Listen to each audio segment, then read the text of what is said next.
I'm not saying that either, Your Honor. I'm sorry? I'm not also saying that, Your Honor. You're not saying that. All right. What are you saying? Whose fault is it? Someone is at fault here. I wouldn't know, Your Honor. As far as I commend your ignorance, Mr. Administrator. As an example to all others who should not be as ignorant as you are. Let me read to you your violations of the Civil Code. First, the provision on quasi-delicts in the Civil Code. Article 2176. Whoever by act or omission causes damage to another, there being fault or negligence, is obliged to pay for the damage done, period. Such fault or negligence is called a quasi-delict. You are guilty of negligence. Not only of negligence, but of gross negligence. Either you or the prosecution, nobody else.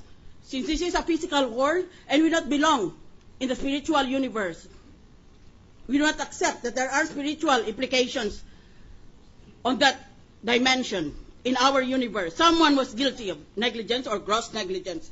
And let me read to you as a lawyer the jurisprudence on negligence. Said the Supreme Court in the case of George McKee versus Intermediate Appellate Court, 1992.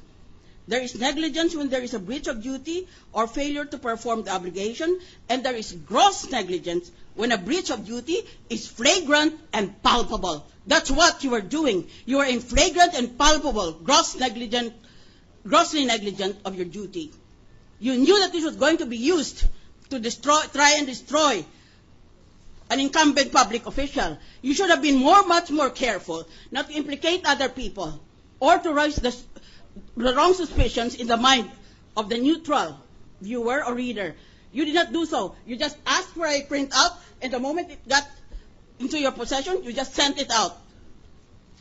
Were you so extremely busy that day that you could not go line by line over these names and say to yourself, gee whiz, some of these names don't even have the corona in it, the corona name in it. Why are they in this list? And you did not even have an explanation in your letter of transmittal.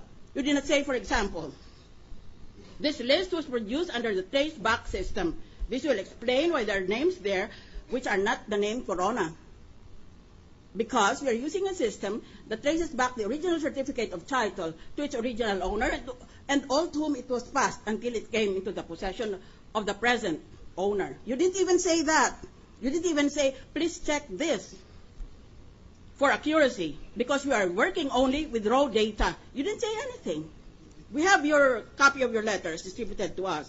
Let me also tell you, as a lawyer, in the case of Jimenez Enterprises versus Ombudsman, this 2011, for an action to constitute gross inexcusable negligence, it is essential that the breach of duty borders on malice and is characterized by flagrant, palpable, and willful indifference to consequences insofar as other persons may be affected. What do you have to say to that, Attorney Diaz? Was that what you learned in your law school?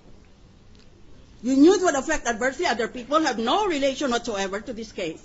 Yet you issued a document that was highly incriminatory of those people. I give you an opportunity to rebut me. Yes, Your Honor.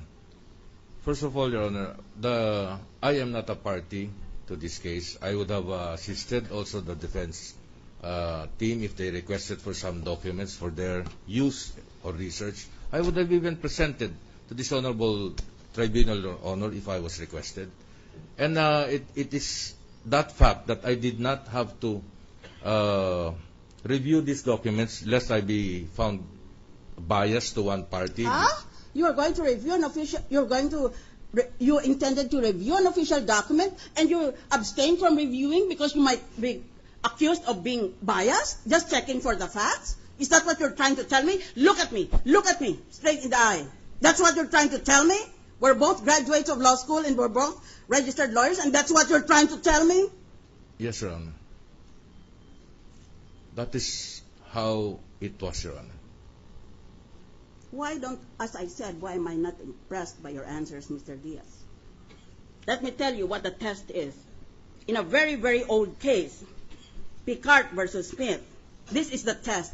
Did the defendant, meaning to say you, in doing the alleged negligent act, use that reasonable care and caution which an ordinarily prudent person would have used in the same situation? I address this to both panels and to my fellow colleagues in this impeachment court. Can we say that you used reasonable care and caution, which an ordinarily prudent person would have used? I beg If the not- indulgence of the lady judge. I will let her continue for another minute. Thank you. If not, then he is guilty of negligence. The law here, in effect, adopts a standard supposed to be supplied by the imaginary conduct of the discrete paterfamilias of Roman law. Surely you are familiar with the doctrine of the paterfamilias, the father who takes care of his children. Yes, Your Did Honor. you do that? You will answer, of course, in the affirmative because you already did just a few minutes ago. So I will not belabor that anymore.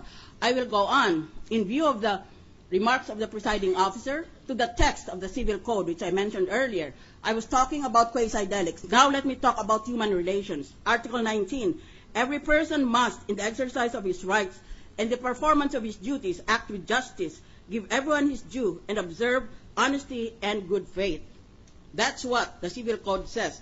And you become liable for damages when you violate that provision.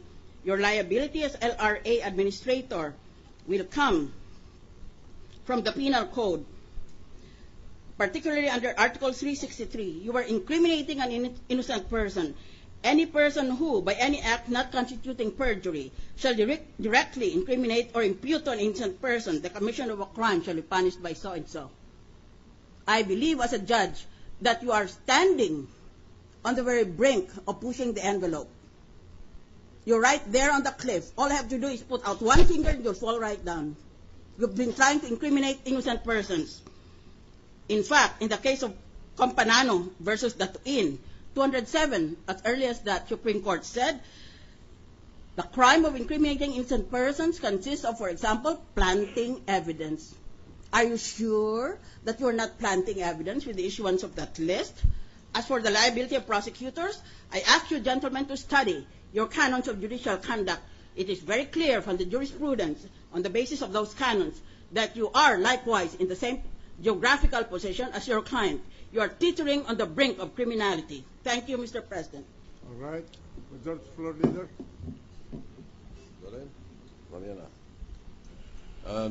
May we recognize Senator Loren Legarda, Mr. President. The gentle lady from Antique, Malabon, and the Republic of the Philippines, Senator Legarda. Thank you, Mr. President. I simply wanted to follow up, Mr. President, my request, which I made yesterday, if Mr. Diaz would remember. I wanted a more accurate list of the properties of Chief Justice Renato Coronado Corona, and excluding the Del Castillo properties, which were not even owned by the son-in-law Del Castillo, but only a namesake of the brother-in-law. I believe that I requested, and the presiding officer asked the witness to present such in today's hearing. When I have the list, then I will propound my questions later. Your Honor, when the request was made, I manifested that it will be a subject of stipulation by the parties today, and so I did not get a definite ruling whether or not such request will be premature, Your Honor, because the parties will have to discuss among themselves what properties are included from what will not be included, Your Honor. I think that my request was simple. I simply wanted the list of properties under Renato C. Corona. And if members of the prosecution can do that, perhaps senator judges can do that. And all we wanted from the LRA was a Renato C. Corona listing based on the technology you have, the search engine, which you mentioned and you were explaining to Senator Joker Arroyo. And I thought that you had brought that list. Because if you will recall, this letter containing the list of 45 properties in my interpellation yesterday, you mentioned that you merely put the name Renato Corona, which came up with this list of 45, which is totally inaccurate. And you also admitted that you put the name of the wife of Corona, which is Cristina Corona. You also admitted that you punched in the name of the daughter as well as a son-in-law, and the name of a namesake of the son-in-law is included in this 45. It would be therefore very difficult for me as a senator judge to make a wise and enlightened judgment if I will be basing it on an inaccurate document.